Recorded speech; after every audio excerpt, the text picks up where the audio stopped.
Iran ও ৩ ইউরোপীয় দেশ Britain, France এবং জার্মানি আবারও পারমাণবিক আলোচনা চালিয়ে যাওয়ার সিদ্ধান্ত নিয়েছে। ইসরায়েল ও যুক্তরাষ্ট্রের সাম্প্রতিক সামরিক আগ্রাসনের পর এই প্রথম শুক্রবার তুরস্কের ইস্তাম্বুলে ইউরোপীয়দের সঙ্গে ইরানের উচ্চ পর্যায়ের বৈঠক হয়।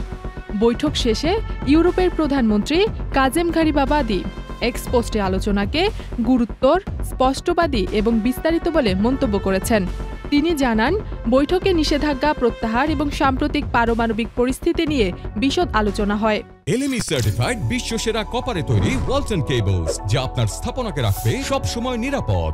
গারিবাবাদি আরও বলেন, ইরানি পক্ষে আমাদের জনগণের বিরুদ্ধে ইসরায়েলি সরকার এবং যুক্তরাষ্ট্রের সাম্প্রতিক আগ্রাসন যুদ্ধের বিষয়ে ইউরোপীয়দের অবস্থানের সমালোচনা করেছে এবং তথাকথিত স্ন্যাপব্যাক প্রক্রিয়া সহ ইরানের নীতিগত অবস্থান ব্যাখ্যা করা হয়েছে।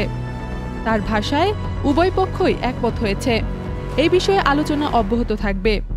বৈঠকটি অনুষ্ঠিত হয় ইস্তাম্বুলে ইরানের কনসুলেটর জেনারেলে।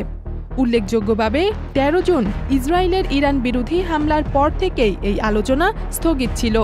প্রায় এক মাস পর আবারও আলোচনার শুরুর মাধ্যমে কূটনৈতিক অচলাবস্থায় কিছুটা গতি ফিরে এসেছে। ইথিলা কবির প্রমা, চ্যানেল আই।